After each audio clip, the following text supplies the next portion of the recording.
Hey Shane, happy Friday. Coach Barrett, happy Friday, man. How we doing? Is this my mentals check? Or diving right into it? Yeah, how's your mentals? I'm a little all over the place. What do you got going on? The main thing was I had a good talk with our good mutual friend Brian Dempsey yesterday, and he's a good enough friend to tell you when you're not when you're doing a few things wrong. And so that's never the most fun to hear. It'd be better if I Yeah, did everything right and never had to have that conversation with somebody. So I really greatly appreciate that, but at the same time, again, I'd rather be told that I'm doing everything right. So there's that, and then just life, a few things in life that are happening, and summer's ending. You got a change next week, so it's just kind of just feel like it's spinning a little fast right now. yeah. Uh, when you say that you were doing things wrong, you mean more like he's just kind of holding you accountable on some things? Yeah, yeah, Accountability is a great thing, man. it's phenomenal. Yeah, That's what I'm saying. I appreciate it, yeah, but if it'd be nice for the accountability is like, hey man, you're doing awesome at everything. yeah, for sure. But you uh you can't get better unless you know what you're doing wrong. Right. It's like when I go live on TikTok to try to get people to pay attention to what we're doing here on the pod. I'm just sitting there with like maybe two people listening. I'm like, if you guys care, can you just go watch a video and tell me if even if you hate it, just tell me that you hate it, so at least we know like It's what some we should get conversation. better. Yeah. Yeah, like and we can like I don't know what to get better at unless I know what I need to get better at. Yeah, it's a good point. No feedback's the worst feedback. No doubt. Because if nobody tells you anything, then you just keep almost the same stuff with like me getting off the mound, like throwing. Like what if there's any kind of feedback on something that I can do to get better, then I should know so that I can try to get better at it, or else I'll just keep doing the same thing. For sure. It's kind of back to the woods analogy, right? Like if you're not getting feedback, you're sitting still. For sure. So No, that's good. I'm happy again, for you. overall, it's a positive thing. It's just sometimes it's not fun. Yeah, of course. I mean, at first you probably want to be a little defensive, right? And like Yeah, one fire thousand back percent. and then fire back. But once you zoom out and take the perspective of someone else, it's like then it's a little bit of a humble piece of humble pie, and then you just move forward with it. Yeah, yeah. It was a good exercise for me of going through that whole spectrum of I'm not wrong, you're wrong. Right. To like breaking it down and accepting it and figuring out the facts and you know perception versus reality and all that stuff. Again, overall, it'll be a huge positive. Very glad it happened. But that still doesn't mean that every part of growth is fun. Yeah, it still hurt a little bit. Yeah. I Yeah, want to be the best at whatever I do. And I'm not like not in a mocking way, but like if someone's telling me that I'm not doing anywhere close to the best job possible, I don't like that. for sure. Especially when you go to sleep thinking like you are. Yeah, I haven't had that thought very often recently, so that's another reason why I was glad this happened. Yeah. Good. Good. Super happy for you again, like I said. Your mental should be good. My mentals are better than they were. Yeah. I don't know if it was last episode or the episode before I was talking about I had a couple days where uh I felt like I was grinding through some things, fighting some demons a little bit, and I have felt like I got through it, and then it's Is almost that just like because your velo's going up? no, I almost think that it's a result of getting through it. Gotcha. You know what I mean? Like I think I was kind of like I felt like I was kind of just slowly drowning almost, and then now I kind of feel like I'm trending up again, and so that's a good feeling, obviously. And And then you're so just to be clear with this, you have recently thrown harder indoors than you have ever had before in your life. So your velocity's ticking up, which is the most important thing for you getting a job. And you're correct. saying that you think that that's happening, and you're not saying that you're trending up because your velocity is up and therefore you're in a better mood. You're saying that you got through you fought the demon off, you got through the bad mental spot, and because of that, your velo ticked up. Well, yeah, I Not think directly because of that, but it played into it. yeah, I think that wish I remembered exactly what day we were talking about it when I said that I had been going through it, but I felt good that day, and I had like a couple days where I could definitely tell like I was being kind of negative with it, and like falling into that trap and having those thoughts of like, am I wasting my time and all that kind of stuff, you know? And then that day I told you like I had gotten past it. I was no longer having those thoughts, which was obviously good. And then next thing you know, boom, my velo jumped up almost 2 mile an hour.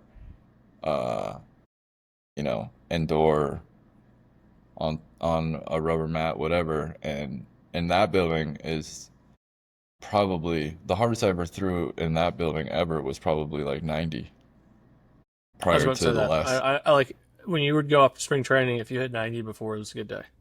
Yeah, for sure. So the fact that I'm doing what I'm doing now, like I feel really good, and I can say it again, like I said a few months ago, like I feel like I can still do it. It's just a matter, am I going to get the opportunity to do it? I'm not 100% sure if I'm going to get that opportunity, but I feel like I'm putting myself in a good position at potentially the perfect time, uh, with the trade deadline coming up and all that kind of stuff. There's going to be a lot of shuffling around, and been praying a lot about it and trust God's timing. And That's what I was gonna say. It's always perfect time, right? yeah, like It's not like your perfect time, but right place, right time, and fingers crossed. And I mean, at the end of the day, I'm going to keep showing up and working. But it feels good. It feels good to see those results for sure. I like seeing the results too. Makes me happy. Yeah, you don't want Pouty Shane coming out of there throwing 80 poo. Well, yeah, I mean, I like our athletes to get better. So Good. It's a good thing. very good. But yeah, overall, today the biggest thing for me was my average velo was up kind of significantly, I think. And I've always kind of been like, even in quote unquote my prime, right? I would be the guy that if I throw 96 today, like I'm sitting 95, 96. Like I was never able to like reach back and grab two more, three more. My average was normally whatever my max was. So my average creeping up is probably the best sign rather than like grabbing 195 or whatever. Don't round up. Yeah. So, well, I was putting that in the Okay, air so that gotcha, I could gotcha. grab. So, The good news is your spot where rounding up is 95, so that's a yeah, huge and plus. today's command was much better, I thought, also than it has been, um, It's a with good my combination if fastball. you're throwing harder and the command's better.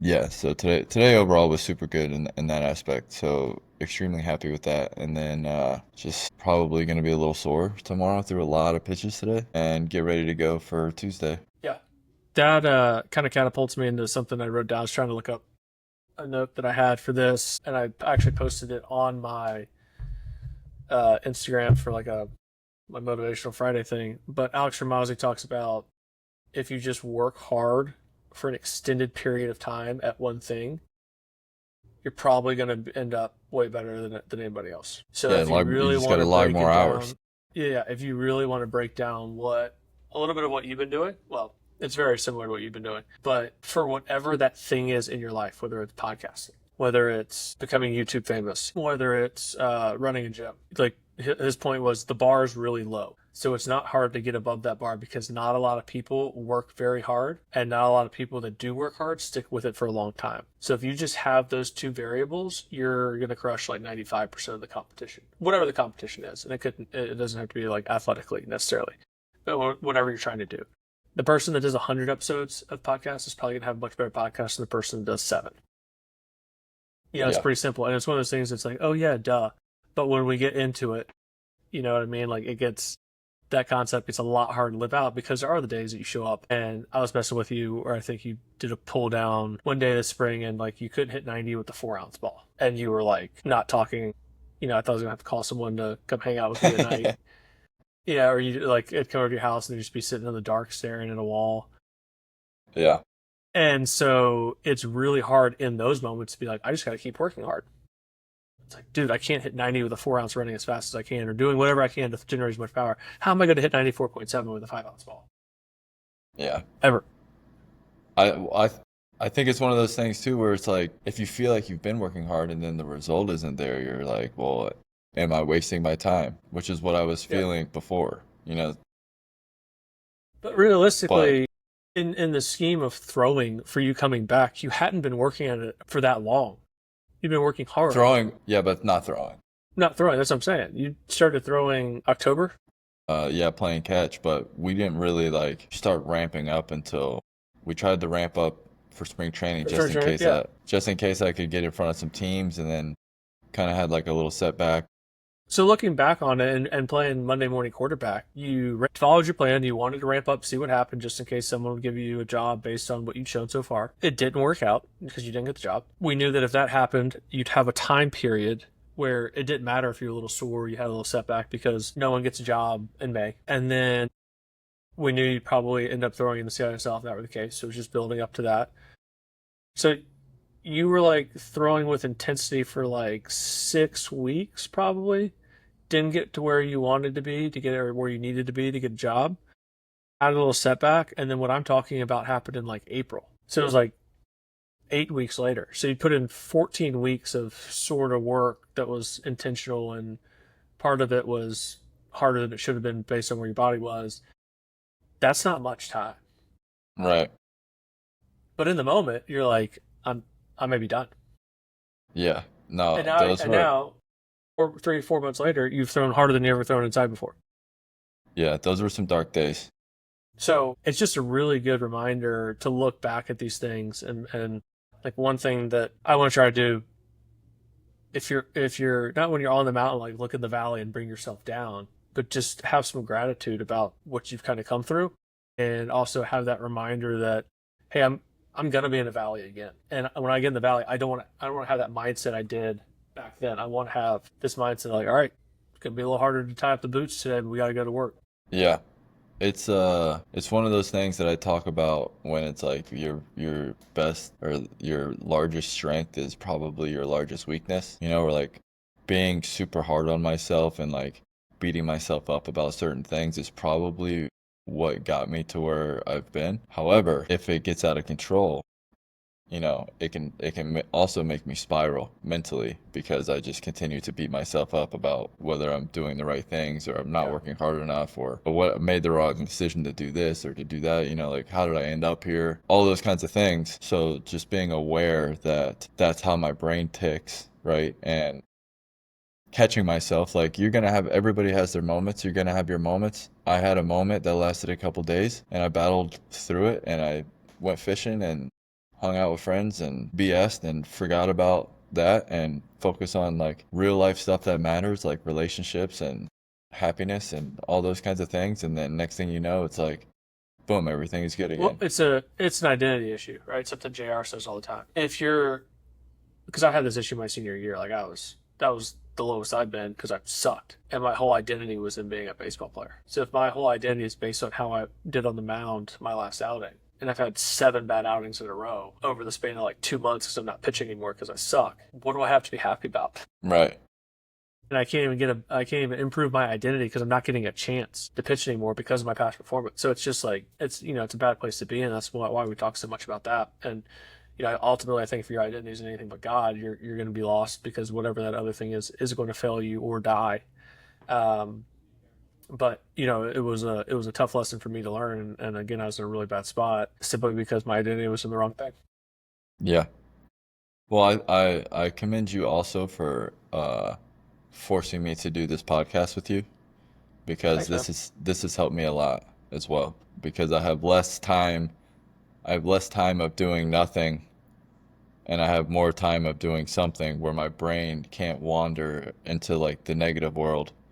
And so this has helped me feel this trajectory of a mindset because, me and you were talking about what are we going to talk about next or, how many people are Whatever actually clip we paying, want to do, yeah, yeah. like how many people are actually paying attention to this stuff and are we doing it right or wrong or talking about the right things or, like you start doing podcasts, you also start worrying about views. I've never worried about that my whole life. So then it's like, why did this video get so many views versus this video? I think the And better way to put it was it's like a competition with yourself, because I don't think you and I'll speak for myself. I don't care how many views we get. It's not going to affect my life. And I think the worst thing to do when we're doing something like this is cater to views and not be real. But on the social media side of things, like in business, it is interesting to try to figure out the game. Being For like, sure. how can I put out content that's better in the sense of like I'm working towards something, I'm playing the game a little bit. For sure. I think that part is like kind of our competitive nature. I just want to clear that up because I know what you mean about worried about the views, but I don't think either of us really care what other people think Yeah, about what's no, going on. Like we want to do this because again, one, it's helpful for you. That was my number one thing with doing it. I enjoy it a ton. It's fun. And the other thing would be that we think that this can help a lot of up and coming athletes or people that are just competitive in the business world. yeah, one of the things I was referring to is like it feels like there's a importance in which you when you post a video on TikTok at least, like it feels like there's a specific time slot in the day that whether it's the type of people that are interested in what we're saying or whatever, like it just seems like there's a time period in the day that whatever we post gets more views. And what I've noticed is that when I post something on TikTok in the morning, it doesn't get that many views. But when I post it around like 2 o'clock to 4 o'clock, it gets way more views. So I don't know if that's like an algorithm thing or that's what time like the baseball parent or the baseball player is like done for the day and they're on and like they're seeing it or I don't know. I have no idea. But when I'm saying like figuring out the views in that sense, like I do think that there is a method to that madness that like social media influencers have obviously figured out and Yeah, that's what they do for a living. So like just paying attention to that little stuff. But as far as what we're talking about, like we're gonna talk about what we're talking about and the opinions are gonna be what they are. That's why we started it, you know. I do want to give myself a huge pat on the back Well, because well, I just gave you one. So you're going back to back pat on the backs here. yes, yeah. All right. The I told you my head's spinning a little bit. I need some love right now. All right. Um, That's the fair. We'll focus on Barrett today. because the reason I wanted you to do something, and I don't really care what that thing was. This was easy because I could kind of make you do it. Was exactly what you said.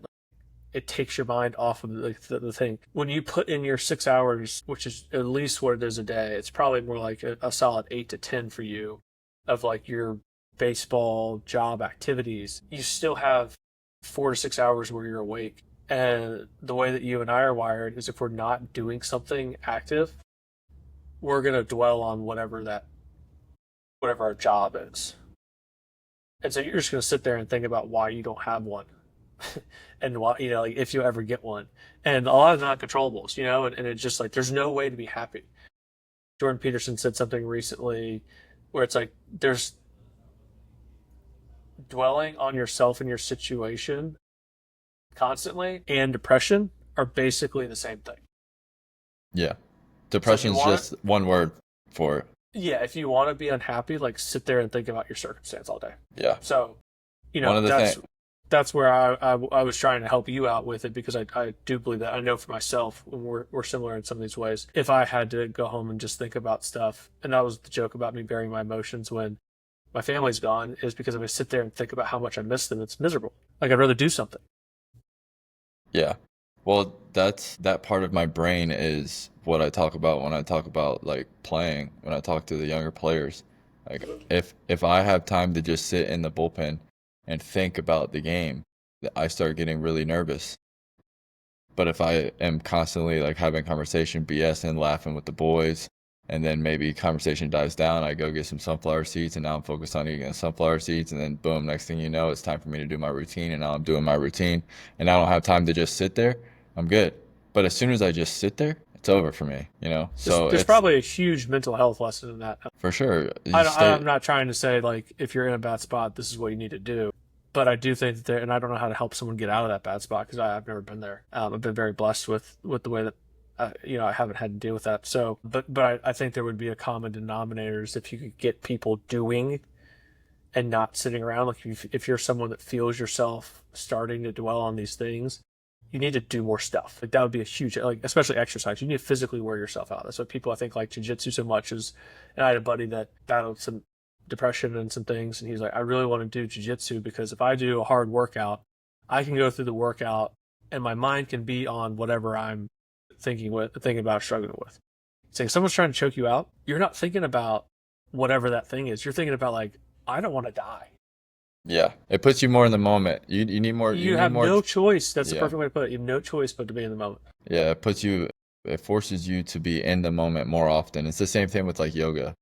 If you go to yoga, it forces you to focus on your breath for an extended period of time, and so that forces you to be in the moment more often, and then eventually that starts leaking into your everyday lifestyle. But I agree. I was actually just talking to Luke about this the other day. He's like, if you ever need a reset, just wake up early. Wake up at 5 a.m. or 6 a.m. and brush your teeth, and then put your shoes on and go outside and go for a run. And don't have a distance in mind, just go for a run. And then when it gets hard, keep going a little further and then stop. And then walk back home. And on your way home, you're going to feel the best you felt in forever because one, you still have the whole day in front of you. Two, when you're outside and you can tell that everyone else is sleeping. So mentally, it just makes you feel like you have an edge on everyone. Yeah, you did a hard thing. Yeah, and then three, you're tired, which is like you did the do a hard thing part. So you knock out all three of those instantly, and it just like reboots the system, you know? So I couldn't agree more. Like you gotta stay moving. So I appreciate you making me do this, sir, to get my brain We're moving. moving, because obviously for me, just coming in and working out and throwing every day, I'm disciplined enough to do that every day. So having something that's different to like strive for slash focus on has helped me tremendously. So thank you, sir.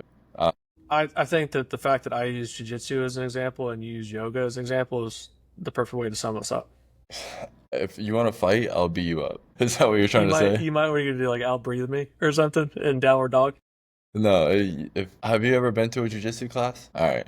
Well, I guess technically I've only been to one, but a Castellanos is super into jujitsu, and so I went and stayed with him. Is this your name drop episode? Yeah. Nick Castellanos with the Phillies played with him in Detroit, one of my best friends. So I went and stayed with him for like 10 days this off season, and he's super into jujitsu. He got in probably 4 years ago, maybe longer than that. I would say 4 years ago. And he has a good friend of his that lives there and has his own jujitsu place, and he's a black belt. And so he comes over to Nick's in the morning, and it's a part of his like daily routine. He'll wake up, drink some coffee, and then the first hour of his day basically is jujitsu, and then after that work out and then cage and do the whole thing. So when I was there, I'm like watching them roll on the jujitsu mat, right? And the guy that Nick's rolling with is a black belt, and Nick's essentially just like trying not to get tapped out, you know. So they're rolling, and Nick's much bigger and stronger than the black belt, so like he's got a fighting chance. But what you don't realize about jujitsu is it's so technical, dude, that it's like, and Nick knows his shit because he's been doing it. If it was his first day, he's done, it's over. So anyways, I'm sitting there, I'm watching, and like it's super dope to watch. And they get done doing like a 3 minute roll, and Nick's like gassed and it's like sitting over crisscross applesauce on the side of the mat, and his teacher is sitting in the middle of the mat, and he's just looking over at me. He's just staring at me, and he like slapped the mat, and I'm like, no chance. And he just looks at me and slaps the mat, and I'm like, and Nick started laughing, and he just keeps staring at me, slaps the mat again, and I'm like, all right. And I got down there, and like I was super nervous, but obviously he's a black belt, he's not gonna hurt me, you know. Like Yeah. that's what I was most nervous about. It's not an ego thing for him, it's like a teaching thing. So anyways, we did it, and it was incredible. And then I was hooked.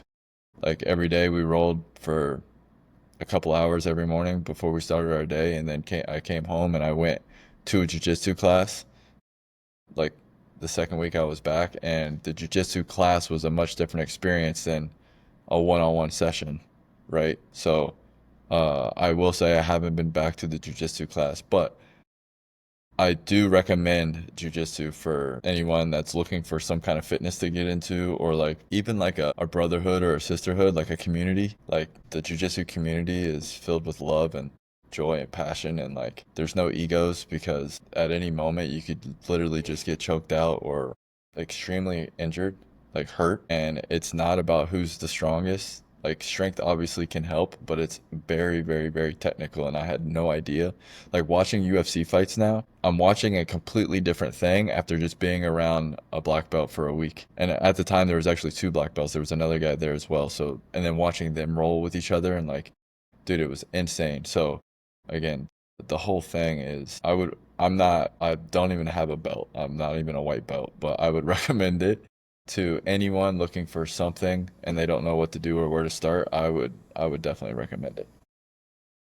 My goal is And yeah. for the record, if me and you got on the mat, I would choke you out. My goal is to start when Graham is 4. I want to get him involved with it at 4 years old. That would be sick. You should do And it so with I him. want to get him involved and then start taking classes myself. Yeah, that would be sick. Because So, to touch on what we were talking about earlier, jiu-jitsu is definitely one of those things where like if you put in enough time, you will be a black belt. sure. It might take you 15 years, but if you show up and you put in time, like eventually you will have the necessary tools to do that. But it takes time and patience and like a lot of focus, under stress focus, because you get hung up in the wrong spot and you got to get out. It's like it's a very humbling experience. Oh, I can't imagine. It's a very, very humbling experience to be rolling on the mat with somebody who weighs like 40 pounds less than you and has you like he's moving you around wherever he wants you to go, you're going. It's insane. Yeah, I had a buddy and one of my good friends in high school. He's like probably not 5'6", and he wrestled like 135. My senior year. I was probably like 170, and we were messing around in the clubhouse one day, like wrestling, and he got underneath me. I was like, why can I not pick this guy up? And I think he was probably going a little easy with me because he didn't like pin me or get me in a terrible position. But it was everything I could do, and I'm like, I'm 35 pounds heavier than this guy. I'm so much. He was probably like he could like outlift me, but it was eye opening for me to be like this dude's kind of owning me, and I'm twice the size. Yeah, fighters are different animals, man. What else you got? Well, hold on. Let me transition to this because I think that the point we Well, made hold on, earlier let me about wait. Hold on. Let me just vent for a second because I've been going to Chipotle a lot lately. Okay. okay, And I just feel like some people don't take pride in the amount of chicken they're giving me. Like the people so that you think scoop that it, there's some people at Chipotle that don't take pride in their job? I think that there's people at Chipotle that just don't take pride in the scoop because the faster that you scoop it, the least amount of chicken I'm gonna get because the chicken's gonna fall off the top, you know? But if you scoop it slow and you balance it, I'm gonna get more chicken. And I'm not the person in line that's gonna say a little more. Can I get a little more? Just 2 more. Can I just get a little more? Like the person that orders their Chipotle bowl and everything that they're getting on there's like a little more, a little more. That surprises me. I figured you would be that guy. I've never in my life asked for a little more. I just asked for double chicken. And sometimes I want to be like, yo, that was single, but whatever. You scooped it twice, but you went so fast, you got like half a scoop. Did you ever watch Curb Your Enthusiasm? You ever seen that show? Never heard of it. It sounds like a scene. A little more? Context? Are you asking for more context? No, I'm Or are you asking like saying a little more chicken? what? I know describe the scene to me. I have no idea what you're talking about. He's a grumpy old man and gets himself in situations. So like one time he takes his eggs to a restaurant and they stop serving breakfast at 11, and he orders at 11:05 and brings his own eggs. So he's like, I have my own eggs. Why can't you just cook them? Why can't you just put them on the grill? And they won't do it. And so it's a similar situation where it's like a little, some guy's like, either someone says something, he's like, it's 2 pieces of chicken. Why would you argue with it? Or he's the guy that's like, I ordered a double. You gave me a single. Yeah. But it's if you know the show, you'll instantly get it. I don't know the show, so I don't get it that much, but I do understand the thought process of like you still have the breakfast stuff back there. Yeah. There's an arbitrary time. And if you order at 11:01, you can't get it. But if you order at 10:59, you can. Yeah, you can. But something else to touch on with that is like if it's late and I'm hungry, I'll look up what time the place closes because I don't want to be the guy that comes in with like 10 minutes left. Yeah. We did make someone at Moe's cook steak at 9:55 one time. Dude, I could never do that. It wasn't necessarily me, but I wasn't upset that it happened I because would I wanted steak too. I would rather force myself to eat like McDonald's than to do that because Yeah. I don't want to ever be the guy that's like there nobody's been in for 30 minutes. There's 5 minutes left, and I've already cleaned up everything, and now some asshole walks in and orders steak. I would Yeah, never. there was ground beef and like maybe that was I don't know what was left. But I know there's ground beef. And my brother's like, can I get a steak burrito? And he's like, well, we have ground beef left, but we're out of steak. He's like, I want steak. I think I goes and starts making steak. I could never. Literally, I could never do that. But while we're on the subject of could never, let's talk about this one. How about people that just leave their grocery carts in the wherever they want to leave them, I guess. So They're I done had with an them? experience that I feel like there's an adequate excuse for this. There's one adequate excuse. I can't wait to hear this. All right, so Lindsay was sick on Sunday, like in bed. Are you So about to tell after me that you left your cart in the middle of the I parking did lot? not. Just shut up and listen. All right. Okay. So Okay, I'm we listening. go to Aldi. It's right beside our church. If you came Yeah, I know enough, where you it's would at. realize that it was right by the church. I know where it is. Okay. So I take all the groceries out, put the groceries and Graham in the car. Now I'm stuck with the cart, and they don't have like your cart returns. You have to take it back up front. So I had to turn the car on, leave the car running with Graham in there. Lindsay, if you're listening, I hope you're okay with this. And put and take my cart back because there's no one there. Like I'm not worried about the quarter at this point. I just don't want to leave the cart in the middle of the thing. So I have to walk back up to the front of the store and put the cart away while Graham's in the car with the car running. Yeah. So in that situation, if a mom was like, "I'm not doing it," and then just left the cart in a parking space, I wouldn't be like, "What's wrong with you?" Okay. I've never had to experience leaving the grocery store with my child. So you've brought up a good point that I've never heard before. That's why I wanted to bring it up because it's something I never thought about before. Uh, And Lindsay made the point of she went to I think she was at Publix for something, and the person like came by as she just emptied her cart was like, "Can I take your cart for you?" And she was like, "This is amazing." okay.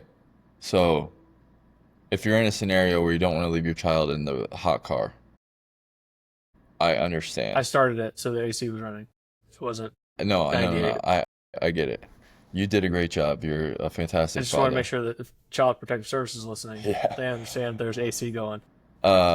Good or bad publicity is good publicity, so hopefully they get a little upset. Whatever. So I've never experienced that specific scenario, but I have always been extremely frustrated with people that leave their grocery cart in the parking lot, or Yeah, people or like spit your gum out on the concrete. for sure. And it's like you're just done with it now, so it's someone else's problem. Yeah, it's a level of disrespect for general public and selfishness that's not. Yeah, we're worried about like world peace and accepting everybody for who they are, and we can't even put our grocery carts back where they're supposed to go. But you even go to the extreme of you take it back up front, correct? But yeah, I take it all the way back. You won't put it in the cart dispenser in No, the parking lot. no, because then someone else It's still has not a to come get it. dispenser. What's it called? What would you call that? The cart barn? It's not a barn. I think there is a specific name for it, I feel like but there is, and we can't think of it. cart return.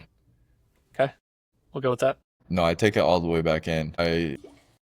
I take it all the way back in every time. But a lot of times, because of where I live now, I'm surrounded by grocery stores. So now it's like I normally just get the basket. I don't even really get carts anymore. I go to the grocery store like 5 times a week. It's like one of my things to stay moving. I went yesterday, and I get my watermelon from Publix and my everything else from Sprouts. So yesterday I went and got watermelon. Tomorrow I'll have to go to Sprouts and get some more ground beef. So I bounce around a lot over here, but it just drives me crazy with the carts. The cart, not putting your carts up is just so, it drives me crazy. And you know what else drives me crazy? What's that? Now that you got me going, people that are going through a People? red light, people that are going through a red light, okay? And the turn lanes are full with cars and the light is red, and the person is in the straight lane, and he gets all the way up and he's like, "Oh shit, I was supposed to turn here." And he stops and puts his blinker on. It's like, "No, no, no. You missed the turn. You just keep going, and then you do a U-turn, and then you turn right when you get back. You don't sit in the straight lane with your blinker on waiting for those to turn green. Like you missed it. It's okay that you missed it. I miss turns all the time, and it's like, "Oh shit, I missed it." And then you just go and you turn around, and then it's all good. But what you can't do is stop in the middle of the straight lane and just put your blinker on. and wait. So I hope that somebody out there hears that and is like, oh, I do that, and then doesn't do that anymore because Immediately stop doing it. and never does that again because that is outrageous. All right, I'll stop venting on I guess world problems. We can have a whole episode pet peeves. Yeah, I could probably write some stuff down. Right now Let's switch those are up. the only ones on the top of my head. Let's switch over to everyone's favorite podcast segment. No context. Okay, you got to go first because I don't even have a question. I'll have to make it up on the spot. All right. What superhero would you want to be? If you're wondering why I've been killing these, it's because I made a list on my phone, which you should do. You're taking your morning poop. You're just writing down a list of questions. Just anytime. You never know when a good no context question is going to pop up. And that's why mine have been fire, and yours has been kind of suspect. Any superhero? I think Batman. I don't understand how you don't have a natural answer to this right off the top of your head. I'm my own superhero, man. You like that one? No.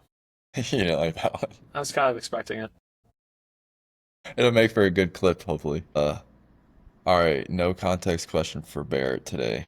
Hot Do you coffee need or to Google one real quick? Or, no, I got it. I got you. Hot coffee or cold coffee? Hot coffee in the morning, cold in the afternoon. That wasn't a question.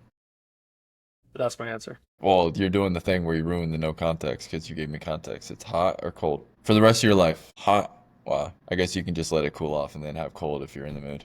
That's not cold. That's like room temperature. Well, you know what I mean. Yeah. I just want to make sure if someone wants to bring me coffee and it's the afternoon, they're bringing me a cold coffee. Cold one, like an iced latte. I had one yesterday. It was amazing. A little mid-afternoon iced latte with. Yeah. I Tough to beat. I don't ever get sugar in my lattes, but like some kind of sweetie, some kind of like No, flavor. half. I do half of the honey, like half the amount of honey that they normally put in there. Yeah, but in the afternoon, a little sweet one is nice. All right, man. Good stuff. Wait, we can't go yet. You haven't talked about our sponsor, Chips. Chip Tools. We're talking about some stud find. Yeah, so our sponsor today and always is Chip Tools. Stud finders. You see this green circle back here? That is a stud finder. Essentially, it's do this on the wall and then it sticks right to the stud. It makes it extremely easy to find studs. It's Chip Tools, ChipToolz.com. Simple tools for anyone. Lowest online prices, ships in 1 day, lifetime warranty on all chiptools.com orders. Go visit chiptools.com today. Thank you, Chip Tools. Thank you, Coach Barrett. Thank you, everyone, for listening. It's been fun. It's been fun. Until next time. Later, dude. Later.